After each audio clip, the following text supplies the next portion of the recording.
Hello guys, I am C S Kashish रुचवानी।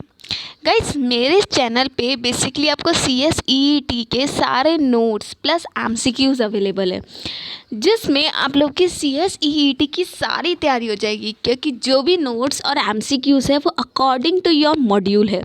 मतलब अगर वो आप लोगों ने नहीं देखा तो वो आप लोग ज़रूर देखिए।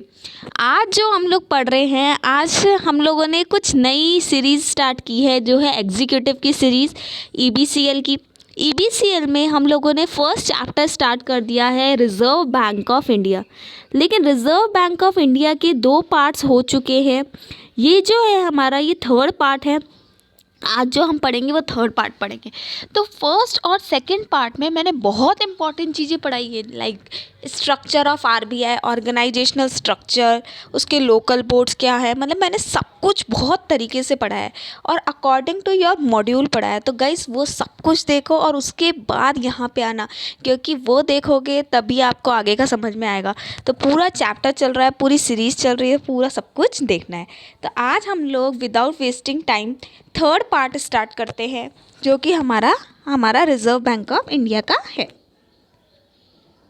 देखो, फर्स्ट पार्ट में हम लोगों ने इंट्रो पढ़ा था और उसके कुछ बेसिक स्ट्रक्चर पढ़े थे। सेकंड पार्ट में हमने उसके फंक्शंस पढ़े थे। और आज जो पढ़ रहे हैं वो सबसे इम्पॉर्टेंट है, दैट इज़ मॉनेटरी पॉलिसी। आपको पता है मॉनेटरी पॉलिसी कौन बनाता है? आरबीआई। कौन बनाता है? आरबीआई। अगर मैं आप लोग को बोलूँ कि पैसों से रिलेटेड सारा फंक्शन करता कौन है? Reserve bank of India. आप लोगों को पता हो तो 2016 में डीमोनेटाइजेशन आया। डीमोनेटाइजेशन में मोदी जी ने आके बोला कि कल से जो भी है 500 और 1000 के नोट्स नहीं चलेंगे, जो भी था मतलब, ठीक है। तो वो जो डिक्लेरेशन की वो सेंट्रल गवर्नमेंट के ऑफिसर ने की। तो कई लोगों ने इसका विरोध भी किया, क्योंकि बोला कि ये पावर आरबीआई का है और आरबीआई बोलता है तो ये माना जाता है कि ठीक है। लेकिन ये तो सेंट्रल गवर्नमेंट ऑफिसर है, तो कुछ लेवल पे वो गलत भी था। क्यों?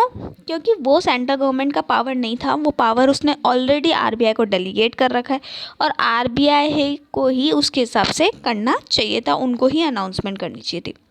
तो खैर वो पॉलिटिकल बात है। हम लोग यहाँ पे आ जाते हैं monetary policy. This is the most important function of RBI is to formulate, बनाना, फॉर्मुलेट मतलब बनाना, एंड एग्जीक्यूट मॉनेटरी पॉलिसी। देखो, सिर्फ बनाने से कुछ नहीं होता, उसको इम्प्लीमेंट भी करवाना क्या होता है, वो किसका काम है? आरबीआई का। बनाना प्लस इम्प्लीमेंट भी कराना किसका काम है? आरबीआई का। और ये आरबीआई का काम नहीं, जिम्मेदारी है, ठीक है, कि उसको इम्प्लीमेंट कराया जाए। समझ में आया? तो मॉनेटरी पॉलिसी ये बोला गया है कि आरबीआई का सबसे इम्पॉर्टेंट फंक्शन है उसको बनाना प्लस इम्प्लीमेंट करवाना। अच्छा, इसका प्राइमरी ऑब्जेक्टिव क्या है? देखो, प्राइमरी ऑब्जेक्टिव क्या है और मॉनेटरी पॉलिसी बनाने का, कि हमें इन्फ्लेशन को कंट्रोल करना है, हमें मनी सप्लाई को कंट्रोल करना है, हमें क्रेडिट अवेलेबिलिटी को कंट्रोल करना है। ये सारी चीज़ें मैं आपको बहुत अच्छे से बताऊंगी, ध्यान से सुनना। आप लोग को पता है कि मार्केट में अगर मनी सप्लाई बहुत ज़्यादा हो जाए, ठीक है, लोगों के पास अगर बहुत पैसा हो जाए, तो आप लोग क्या करोगे? परचेजिंग करोगे, कहीं ना कहीं उसको खर्च करोगे। और जब खर्च करोगे तो चीज़ों की डिमांड बढ़ जाएगी, और डिमांड बढ़ जाएगी तो क्या होगा? उससे इन्फ्लेशन होगा, महंगाई होगी। और वही सब चीज़ रोकने के लिए आरबीआई क्या करता है? कुछ मेजर्स लेता है, जो कि आपने बहुत अच्छे से पढ़ा होगा। क्वांटिटेटिव और क्वालिटेटिव मेज़र पढ़ा है, ठीक है। क्वांटिटेटिव और क्वालिटेटिव मेज़र याद है? और कहाँ पढ़ा है आप लोगों ने? क्लास 12th में पढ़ा था, ठीक है। तो वही चीज़ मैं आपको आज बता रही हूँ कि मनी सप्लाई अगर बहुत ज़्यादा हो जाए तो महंगाई, लोग डिमांड करते हैं तो महंगाई बढ़ती है, और उस महंगाई को रोकने के लिए आरबीआई क्या करता है? मनी सप्लाई को कम करता है, उसको मेज़र लेता है ताकि मार्केट से मनी सप्लाई कम हो जाए। तो इसको बोलते हैं इन्फ्लेशन को रोकना, ठीक है, और मनी सप्लाई को रोकना। ऐसे ही क्या होता है, कई बार मनी सप्लाई कम भी हो जाती है। अगर मनी सप्लाई कम हो गई, मनी सप्लाई कम हो गई तो लोगों की डिमांड कम हो जाएगी, तो डिफ्लेशन भी हो जाता है। तो ऐसे में आरबीआई मार्केट में पैसा निकालता है, क्योंकि मार्केट में पैसा वो निकालेगा तो लोगों के पास पैसा आएगा और वो डिफ्लेशन सही होगा। तो यही सब कुछ इस मनी सप्लाई में बताया गया है। ठीक है, अब आ जाता है क्रेडिट अवेलेबिलिटी। क्रेडिट अवेलेबिलिटी क्या होता है, इसको बताने से पहले मैं एक पॉइंट बताऊंगी। Interest rate determined by market. Market में जैसी हालत है वैसे इंटरेस्ट रेट डिटरमाइन किए जाएंगे। ध्यान से सुनना, हमारे यहाँ पे क्या होता है कि अगर किसी को ब्याज पे पैसे चाहिए, इंटरेस्ट पे मनी चाहिए, तो इंटरेस्ट पे पैसा लेने के लिए लोग क्या करते हैं, यहाँ पे हम लोगों ने लिखा है इंटरेस्ट रेट। ठीक है, और ये हमारा मनी सप्लाई। ठीक है, ये हम लोग ब्याज पे पैसा लेना चाह रहे हैं। ठीक है, तो अगर आरबीआई चाहता है मार्केट में पैसा ज़्यादा जाए, मनी सप्लाई ज़्यादा जाए, ठीक है, मनी सप्लाई ऐसे आगे की तरफ बढ़े, तो उसको इंटरेस्ट रेट को कम करना ही पड़ेगा। इंटरेस्ट रेट को कम करना ही पड़ेगा। अगर मनी सप्लाई आप चाहते हो ज़्यादा हो तो इंटरेस्ट रेट कम करना ही पड़ेगा, तभी लोग ज़्यादा से ज़्यादा चीज़ें लोन पे लेंगे। आप लोगों को पता है आजकल हर चीज़ लोन पे होती है, हर चीज़। कार देख लो लोन पे चलती है, लोग अपने घर की एक्टिवा लोन पे ला रहे हैं, अपने घर की फ्रीज माइक्रोवेव घर लोन पे ले रहे हैं। तो ज़्यादा चीज़ें लोन पे जब भी लोग लेंगे जब इंटरेस्ट रेट कम होगा। अगर आरबीआई चाहता है कि ज़्यादा से ज़्यादा पैसा मार्केट में जाए तो वो क्या करेगा, इंटरेस्ट रेट कम करेगा और मनी सप्लाई को बढ़ाएगा। ठीक है, और अगर आरबीआई चाहता है कि नहीं, ठीक है, कि हमें मनी सप्लाई को कम करना है, तो अगर आपको मनी सप्लाई को कम करना है तो इंटरेस्ट रेट को बढ़ा दो। तो अपने आप ही कैसा रिलेशन है इनका, inverse relationship according to your RBI. ठीक है, लेकिन क्या होता है कई बार मार्केट में कई मनी लेंडर्स भी होते हैं। मार्केट में कुछ मनी लेंडर्स होते हैं और वो क्या करते हैं, ठीक है, ये तो आपने अकॉर्डिंग टू आरबीआई देख लिया कि आरबीआई कैसे काम करता है इंटरेस्ट रेट को रोकने के लिए। लेकिन मैंने आपको बोला था मार्केट डिटरमाइन इंटरेस्ट रेट, तो मार्केट में कुछ मनी लेंडर्स होते हैं। तो मार्केट में मनी लेंडर्स क्या होते हैं कि, एक सेकेंड, मार्केट में मनी लेंडर्स क्या करते हैं, जितना ज़्यादा ब्याज मिलता है उतना ज़्यादा मनी सप्लाई करते हैं। ठीक है, ये कौन है, मनी लेंडर्स। ठीक है, ये हो गया हमारा मनी सप्लाई। अब मार्केट में जो मनी लेंडर्स होते हैं वो क्या करते हैं, वो किस तरीके से काम करते हैं, वो क्या करेंगे कि जैसे जैसे हम लोग, मान लो एक एग्जांपल बता देती हूँ, कुछ प्राइवेट लेंडर्स होते हैं वो पर मंथ 1% चार्ज करते हैं, 2% चार्ज करते हैं। तो जितना ज़्यादा उनको ब्याज मिलता है, जितना ज़्यादा जिसको ब्याज मिलेगा उतना ही वो मनी सप्लाई करेगा। मतलब मनी सप्लाई ज़्यादा तो ब्याज ज़्यादा। तो इन दोनों का जो रिलेशन होता है according to money lenders, private money lender, interest rate उतनी बढ़ेगी जितनी मनी सप्लाई की डिमांड होगी। ठीक है, अकॉर्डिंग टू मनी लेंडर्स। अगर गरीबी बढ़ेगी, लोग ब्याज पे पैसा लेंगे, तो लोग क्या करेंगे, इंटरेस्ट रेट भी ज़्यादा जाए। यही पॉइंट ये बोल रहा है कि market determine interest rate. Interest rate जो होता है वो कौन डिटरमाइन करता है, मार्केट करता है। लेकिन आरबीआई उसके हिसाब से क्रेडिट अवेलेबिलिटी को रोकता है। आरबीआई पैसा खींचता है, अगर बहुत ज़्यादा पैसा मार्केट में हो तो वो इंटरेस्ट रेट बढ़ा देता है। अगर आरबीआई को लगता है मार्केट में पैसा नहीं है तो वो इंटरेस्ट रेट कम करके मार्केट में पैसा देता है। समझ में आया? तो यही प्राइमरी ऑब्जेक्ट है हमारे मॉनेटरी पॉलिसी का, कि इन्फ्लेशन को कंट्रोल करना, मनी सप्लाई को कंट्रोल करना, क्रेडिट अवेलेबिलिटी को कंट्रोल करना। और ये जो इंटरेस्ट रेट है वो कौन डिटरमाइन करेगा, मार्केट डिटरमाइन करेगा।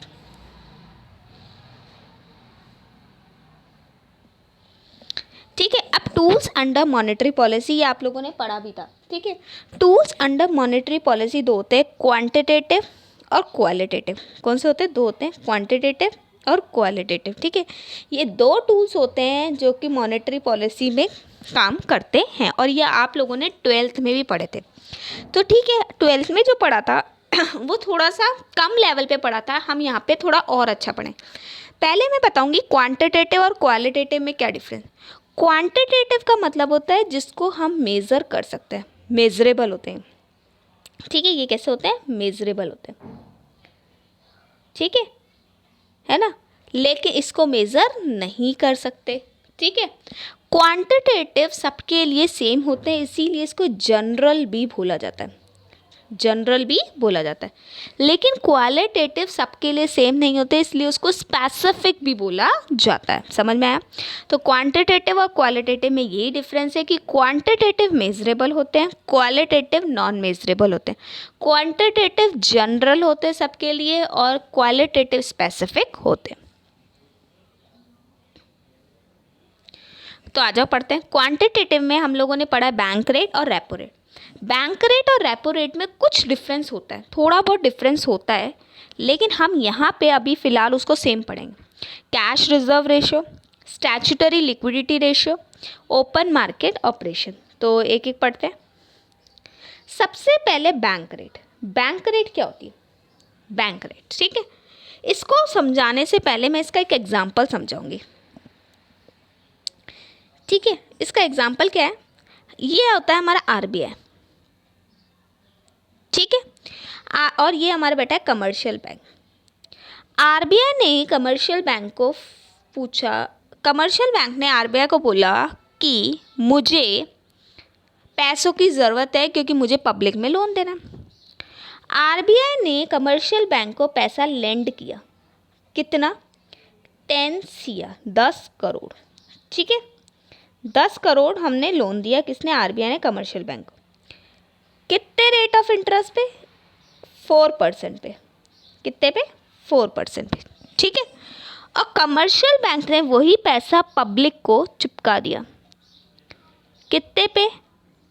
6% रेट ऑफ इंटरेस्ट पे। समझ में आया? आरबीआई ने कमर्शियल बैंक को 4% पे दिया और कमर्शियल बैंक ने वही रेट ऑफ इंटरेस्ट किस पे चिपका दिया? 6% पे। अगर आरबीआई चाहता कि मनी सप्लाई को हम लोग क्या करें, एक सेकंड, आरबीआई अगर चाहे कि हमें मनी सप्लाई को कम करना है, आरबीआई चाहता है मनी सप्लाई को कम करना है, तो 4 की जगह 8% ले लेगा और फिर कमर्शियल बैंक को भी क्या करना पड़ेगा? 10% लेना पड़ेगा, तो लोग लोन कम लेंगे। तो इससे क्या होगा? मनी सप्लाई कम हो जाएगी। क्या हो रहा है?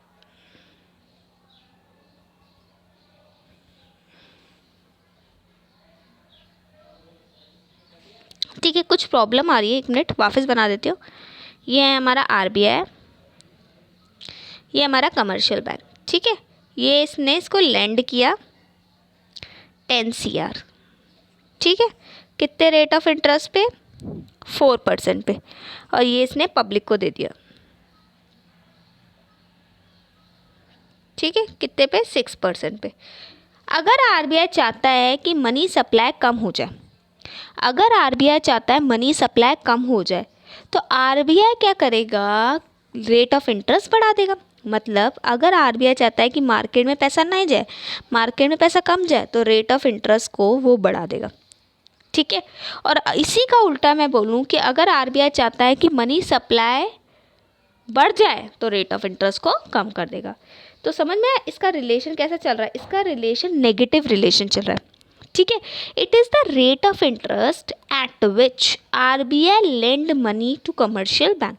आरबीआई पैसा किसको दे रहा है? लेंड पे कमर्शियल बैंक को दे रहा है। और करंटली ये रेपो रेट 4% चल रही है, ठीक है। आप लोगों को पता भी है कि अभी मार्केट में कैसी हालत चल रही है due to the corona virus. लोगों को पैसों की ज़रूरत है क्योंकि लोगों के पास जॉब नहीं है, तो इसीलिए आरबीआई चाह रहा है कि थोड़ा मनी सप्लाई मार्केट में बना रहे, ठीक है। Next, cash reserve ratio, CRR. Every commercial bank is under an obligation to deposit certain percentage of cash deposit with RBI. कुछ पैसा वो आरबीआई के पास एज अ रिजर्व रखते हैं। क्या कमर्शियल बैंक उस पैसे पे क्वेश्चन रेज कर सकती है कि नहीं, आप इतना पैसा नहीं रख सकते हो? आप क्वेश्चन रेज नहीं कर सकते, आपको देना ही पड़ेगा। और ये मैंने पढ़ाया था फर्स्ट या सेकंड वीडियो में, ठीक है। सेकंड वीडियो में मतलब सेकंड पार्ट पे पढ़ा रखा है, देखना। इस पर केस भी हुआ था कि आरबीआई पे कमर्शियल बैंक कोई भी केस नहीं कर सकती, ठीक है। तो इसका भी एक बार एग्जाम्पल कर लेते हैं। आरबीआई ने कमर्शियल बैंक को फ़ोन किया, आरबीआई ने कमर्शियल बैंक को फ़ोन किया और पूछा, कमर्शियल बैंक तेरे पास कितने पैसे पड़े? कमर्शियल बैंक ने बोला कि मेरे पास 10 करोड़ रुपए पड़े। कितने पड़े? 10 करोड़। आरबीआई ने बोला कि इसका कुछ परसेंटेज CRR मुझे दे दो। कितना परसेंट? 3%। कितना परसेंट? 3%। ठीक है ना? तो 3%, ये 3 तो नहीं लगा, 5 लग रहा है, चलो 5 बना लेते हैं। ठीक है, 5%। ठीक है, तो आरबीआई ने कुछ पैसा क्या बोला कमर्शियल बैंक को कि मुझे लैंड कर दो। ठीक है, तो कमर्शियल बैंक ने बोल दिया ठीक है। अब इतने से पैसे से क्या होगा? इतने से पैसे से क्या होगा, मतलब अगर 10 करोड़ का मैं 5% देखूं तो अप्रॉक्स कितना होगा? 1 करोड़ 50 लाख रुपए। ठीक है, 50 लाख रुपए से क्या होगा? ठीक है, लेकिन 50 लाख रुपए से कुछ नहीं होगा। इससे आरबीआई कमर्शियल बैंक को कंट्रोल कर रहा है, इससे आरबीआई क्रेडिट कंट्रोल कर रहा है। तो अगर आरबीआई को लगता है कि मनी सप्लाई मार्केट में ज़्यादा होनी चाहिए तो वो सीआरआर को कम कर देगा, क्योंकि अगर वो सीआरआर को कम करेगा तो लोन की अवेलेबिलिटी ज़्यादा हो जाएगी कमर्शियल बैंक को। अगर आरबीआई को लगता है कि मनी सप्लाई को कम करना चाहिए तो वो सीआरआर को बढ़ा देगा। तो सीआरआर को बढ़ा देगा तो ज़्यादा रिजर्व हो जाएगा, ज़्यादा रिजर्व हो जाएगा तो लोन की कैपेसिटी अपने आप ही कम हो जाएगी। ठीक है, इसका एक एग्जाम्पल भी देख लेते हैं। मान लो एक कमर्शियल बैंक के पास कितने रुपए पड़े? 100 लाख पड़े। ठीक है, 100 लाख पड़े। अब आरबीआई बोलता है कि इसका कुछ परसेंटेज मेरे पास छोड़ दो, सीआरआर कितना परसेंट? @3%। ठीक है, तो 3 लाख रुपए तो हमें क्या देने पड़ गए? आरबीआई को देने पड़े। तो लोन की कैपेसिटी कितनी बनी? 97 लाख। कितनी बनी? 97 लाख। अगर इसी जगह आरबीआई चाहता है कि मनी सप्लाई और ज़्यादा हो जाए मार्केट में तो सीआरआर को कम कर देगा। अगर आरबीआई को लगता है कि मनी सप्लाई कम होना चाहिए तो वो सीआरआर को बढ़ा देगा। कैसा रिलेशन है? इनवर्स रिलेशनशिप है। ठीक है, और करंट सीआरआर हमारा 3% चल रहा है, लेकिन ये चेंज होता रहता है। आप लोग इसको चेक करके जाना, क्योंकि ये बायलैटरल पॉलिसी है, मंथ में 2 बार चेंज होता है, कभी भी चेंज हो जाता है, तो इसको देख के जाना। इसकी डेफिनेशन अच्छे से देख लो। Every commercial bank is under an obligation to deposit certain percentage of cash deposit with RBI as reserve. समझ में आ गया? Next, SLR. एसएलआर क्या होता है? आरबीआई कहता है कमर्शियल बैंक को, देख कमर्शियल बैंक, तेरे पास अगर 100 लाख रुपीस है तो उसका कुछ परसेंटेज तो तूने मुझे दे दिया। ठीक है, मैं समझ गया, लेकिन कुछ परसेंटेज तू खुद के पास भी रख, क्योंकि अगर पब्लिक आ गई लोन अपना पैसा निकालने के लिए तब तू कहाँ से देगा पैसा? कुछ पैसा कमर्शियल बैंक अपने पास भी रखता है एज अ लिक्विड फॉर्म में, ताकि कभी भी पब्लिक अगर पैसा विड्रॉ करने आए तो कम से कम उसके पास पैसा लिक्विड फॉर्म में पड़ा तो हो कमर्शियल बैंक को। एक बार पहले इसका एग्जांपल देख लेते हैं। एसएलआर क्या होता है? कमर्शियल बैंक के पास पड़े हैं 100 लाख। कितने? 100 लाख। ठीक है, इसका 3% तो गया सीआरआर में। कितना गया? 3 लाख गए। ठीक है, कितने बचे? 97। अब आरबीआई बोलता है इसका कुछ परसेंटेज लाइक 20% मान लो एसएलआर रखो। ठीक है, तो इसका 20% कैसे होगा?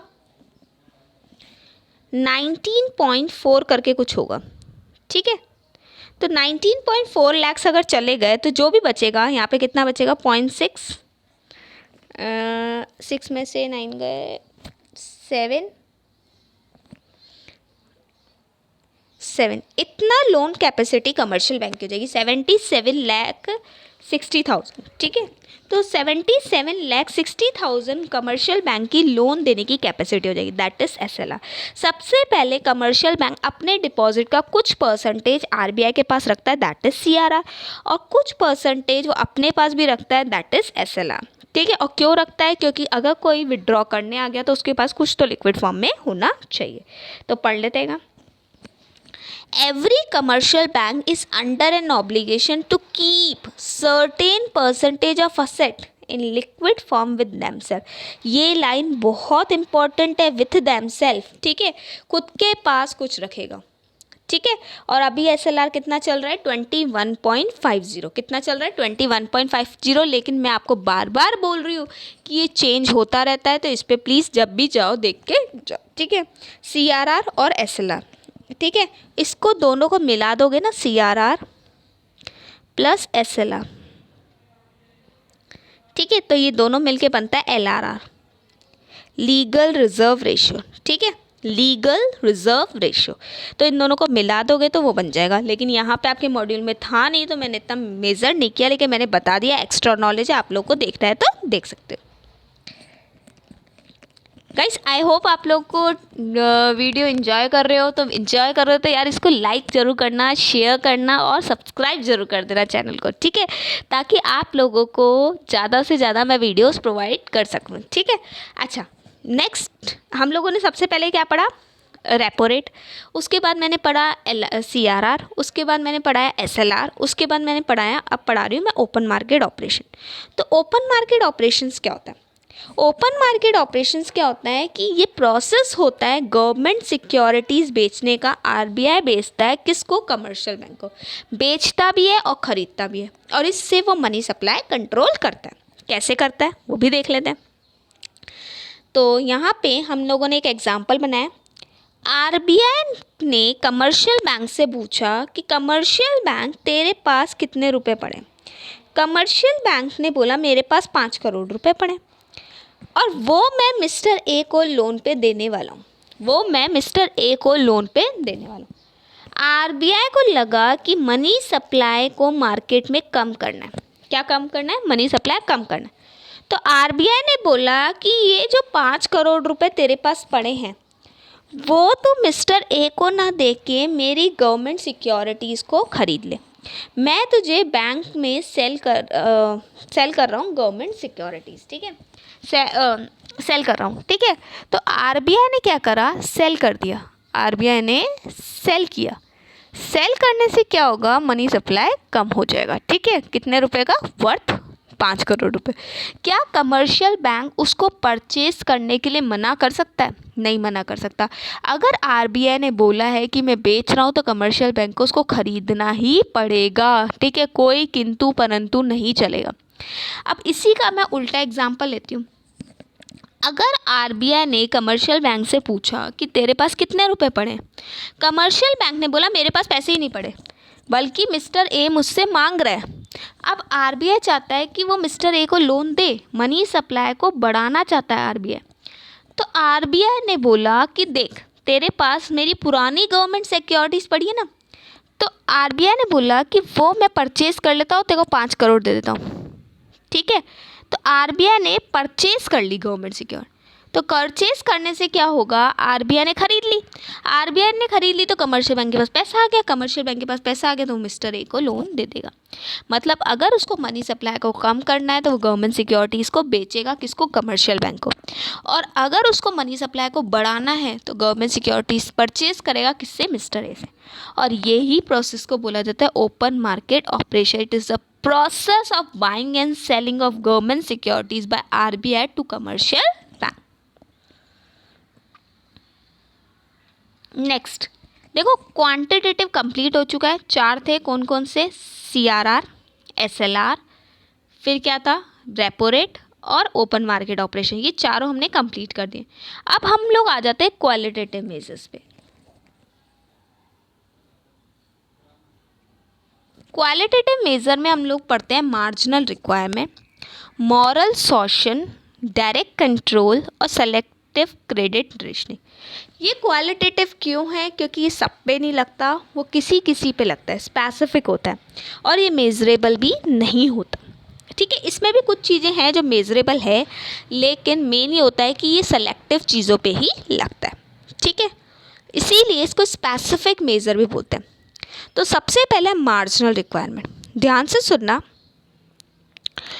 यहाँ पे एग्जांपल देखो, मिस्टर ए गया कमर्शियल बैंक के पास कि कमर्शियल बैंक मुझे लोन दो। कौन गया? Mister A. किसके पास? Commercial bank.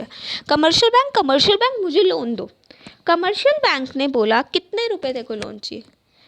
तो मिस्टर ए ने कहा मेरे पास 1 करोड़ रुपए की एसेट पड़ी, आप मुझे 1 करोड़ रुपए लोन दे दो। कमर्शियल बैंक ने बोला अच्छा, तू मुझे पागल समझता है क्या? कमर्शियल बैंक ने मिस्टर ए से 1 करोड़ रुपए की एसेट ले ली और बोला कि मैं इसके बदले में तुझे सिर्फ 80 लाख दूंगा, क्योंकि अगर कल को ये असेट की वैल्यू मार्केट में गिर गई तो मैं कहाँ से पैसा रिकवर करूँगा। तो जो 20 लाख रुपए कमर्शियल बैंक ने कम लोन दिया है, दैट इज़ मार्जिनल रिक्वायरमेंट। किसी में मार्जिन ज़्यादा होता है, किसी में कम होता है। होम लोन में मार्जिन कम होता है, कार लोन में मार्जिन ज़्यादा होता है, ठीक है। तो अलग अलग चीज़ों के लिए मार्जिन होता है, ठीक है। तो ये जो 20 लाख है that is approx 20% of the value of the asset. तो वो क्या हो जाएगा, हमारा मार्जिन हो जाएगा, ठीक है। तो करें एक बार, it is the difference between collateral security. जो असेट हम लोग गिरवी रखते हैं उसको क्या बोलते हैं, collateral security, and amount of loan granted by commercial bank to the public, ठीक है। तो ये हो जाएगा, अगर हमें मनी सप्लाई को बढ़ाना है, मार्केट में ज़्यादा से ज़्यादा लोन देना है, तो हमें अपने मार्जिन को कम करना पड़ेगा। और इसी के वाइजे वर्जा मैं बोलूँ कि अगर मनी सप्लाई को कम करना है, हम चाहते हैं कम से कम लोन दे, तो 1 करोड़ पे 40% का मार्जिन रखोगे, आपको सिर्फ 60 लाख का लोन देना पड़ेगा, मतलब मार्जिन को बढ़ाना पड़ेगा। इसका रिलेशन कैसा है, इनवर्स रिलेशनशिप है। Next, moral suasion. Moral suasion होता है जैसे कि हमारे पेरेंट्स हमारे को बहुत प्यार से समझाते हैं। हम कभी कोई गलत काम करते हैं और हमारी एज बड़ी हो जाती है, तो पेरेंट्स कभी भी गुस्सा नहीं करते, बड़े प्यार से समझाते, बेटा देख ऐसे मत कर, ऐसे मत कर, ठीक है। ऐसे ही आरबीआई भी कमर्शियल बैंक अगर कुछ गलत काम कर रहा है या आरबीआई को लगता है कि according to our economic condition ये काम नहीं होना चाहिए, तो आरबीआई भी कमर्शियल बैंक को कुछ चीज़ें बड़े प्यार से समझाता है। तो आरबीआई अपील करता है कमर्शियल बैंक को, देख ऐसा काम मत कर, प्यार से समझाना, ठीक है, ऐसा काम मत कर, है ना, इसको लोन कम दे, इसको लोन ऐसे मत दे, क्योंकि इसको देने से हमारा पैसा डूब सकता है, हमारे पास मनी सप्लाई मार्केट में बढ़ सकती है, कुछ भी हो सकता है, ठीक है। तो जो प्यार से समझाना है that is moral suasion. To control credit supply in the economy, commercial bank क्या करता है, कंट्रोल करना चाहता है credit supply in the economy, मतलब कमर्शियल बैंक को समझाता है, ठीक है, आरबीआई कंट्रोल करना चाहता है, ठीक है। नेक्स्ट, अगर वही बच्चा प्यार से नहीं समझे तो आखिर पेरेंट्स को अपना पे आना पड़ता है और 2 थप्पड़ लगा के भी उसको रोकना पड़ता है। तो जब मॉरल सॉशन हुआ वो प्यार से हुआ, लेकिन अगर आप लोग को जैसे मान लो एक लड़का है और लड़की के पीछे ही पड़ गया है, तो पहले घर वाले प्यार से समझाते हैं, देख बेटा मत जा उसके पीछे, मत जा उसके पीछे, मत जा उसके पीछे। नहीं मानता तो लड़के की क्या करते हैं, गाड़ी की चाबी ले लेते हैं, उसका मोबाइल ले लेते हैं, उसको 2 थप्पड़ लगा के बिठा देते हैं, मतलब वो हो गया डायरेक्ट कंट्रोल। जब कमर्शियल बैंक प्यार से नहीं मानता तो आरबीआई उसको धमकी देता है, देख तू मेरी बात नहीं मान रहा ना, अब मैं क्या करूँगा, तेरे पे क्या कर दूँगा, तेरा लाइसेंस कैंसिल कर दूँगा।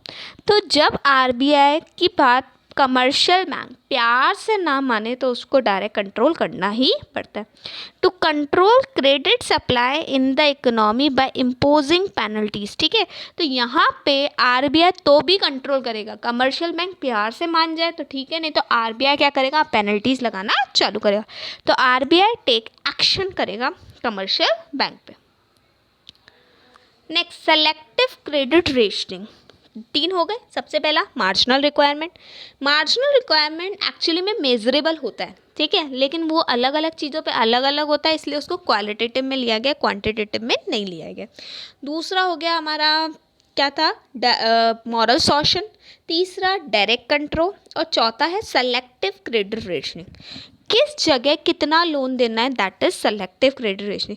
जैसे कि आरबीआई ने एक लिमिट बना रखी है हर चीज़ के लिए कि इसको इतना ही लोन देना है। तो एग्रीकल्चर के पर्पज़ के लिए मान लो कि एक एग्जांपल है, रियल नहीं है ये, कि 1 करोड़ ही देना है, 1 करोड़ से ज़्यादा नहीं देना।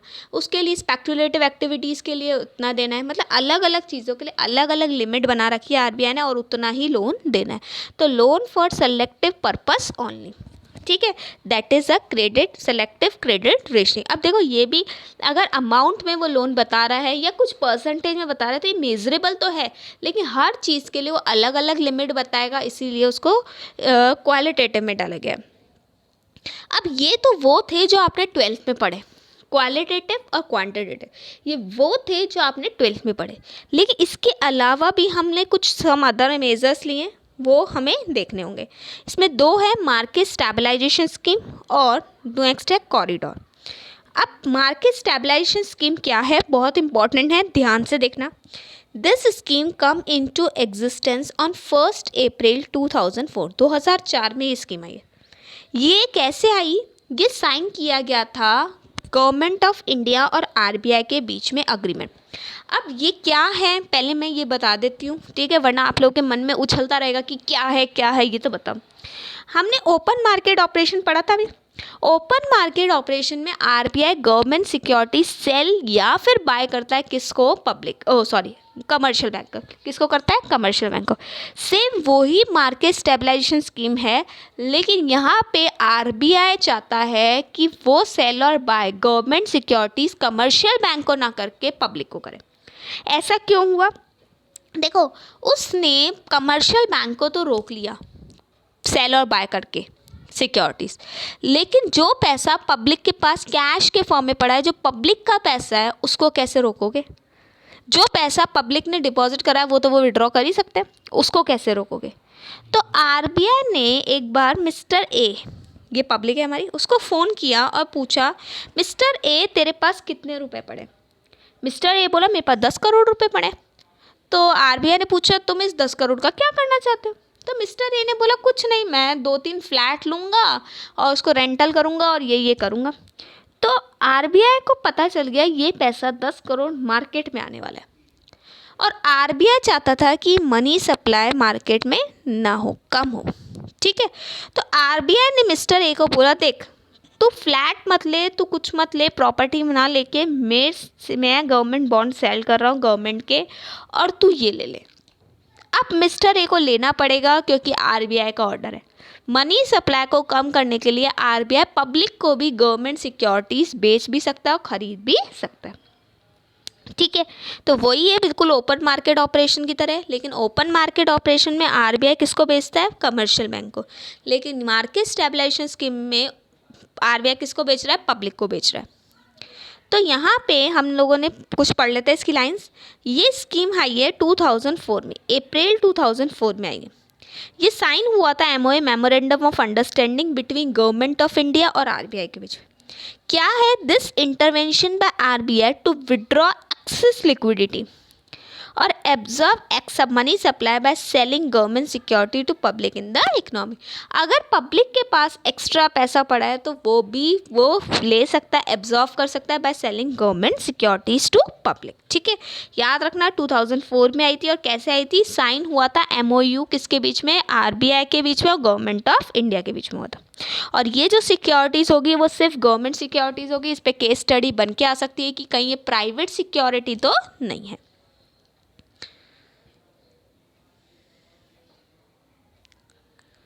Next, corridor. कॉरिडोर क्या होता है? Corridor just like a place होती है जहाँ पे आप वॉक कर सकते हो, ठीक है। आपने देखा होगा आपके घर में कॉरिडोर होता है, आपके स्कूल में कॉरिडोर होता है, हर जगह कॉरिडोर होता है। स्कूल में बहुत सारी क्लासेस होती है, क्लासेस के बीच से हम जहाँ से गुजर के जाते हैं, दैट कॉरिडोर। कॉरिडोर यहाँ पे क्या है? कॉरिडोर कुछ नहीं है, इसको क्या बोला जाता है? और इंटरेस्ट रेट कॉरिडोर भी बोला जाता है और पॉलिसी कॉरिडोर भी बोला जाता है। याद रखना, इसको इंटरेस्ट रेट कॉरिडोर भी बोला जाता है और पॉलिसी कॉरिडोर भी बोला जाता है। ये होता क्या है? ये एक मैक्सिमम और मिनिमम रेट होती है कि अगर आरबीआई किसी को कमर्शियल बैंक अगर किसी को लोन दे रहा है तो वो लोन का मैक्सिमम इंटरेस्ट रेट क्या होगा, वो कौन डिटरमाइन करेगा? आरबीआई। कौन डिटरमाइन करेगा? आरबीआई। आप उससे कम दे सकते हो पर उससे ज़्यादा नहीं दे सकते। और अगर कमर्शियल बैंक किसी से डिपॉजिट ले रहा है तो कम से कम इतना इंटरेस्ट रेट तो देगा ही, वो भी कौन डिसाइड करेगा? आरबीआई। कम से कम, इससे कम नहीं हो सकता। समझ में आया? तो ये जो मैक्सिमम और मिनिमम इंटरेस्ट रेट की रेंज डिसाइड की है वो कौन डिसाइड करेगा? आरबीआई डिसाइड करेगा। कमर्शियल बैंक इसके बीच में काम करेगा और कमर्शियल बैंक इसके बीच में डिसाइड करेगा। कमर्शियल बैंक का जो डिस्क्रिशनरी पावर है वो इसके बीच में, ना इससे ज़्यादा हो सकती है ना इससे कम हो सकती है, ठीक है। देख लो एक बार, it is also known as interest rate corridor और policy corridor. It refers to the range within which short term interest rate, देखो बोला है शॉर्ट टर्म इंटरेस्ट रेट यहाँ पे लिया गया है, ठीक है। शॉर्ट टर्म इंटरेस्ट, सॉरी ये क्या हो गया, short term interest rate move around policy rate announce by RBI, ठीक है। आरबीआई जो पॉलिसी रेट अनाउंस कर रहा है उसके बीच में मूव करेगा। तो आई थिंक गाइज आप लोग को अच्छे से समझ में आया, क्वालिटेटिव और क्वांटिटेटिव कुछ वो थे जो आप लोगों ने 12th में पढ़े थे और कुछ वो हैं जो कि हमारे आज नए आए हैं, ठीक है। तो अगर आप लोगों को ये सब कुछ समझ में आया, अच्छा लगा है, तो आप प्लीज़ चैनल को प्लीज़ लाइक कीजिए, शेयर कीजिए and subscribe the channel. Thank you and have a nice day.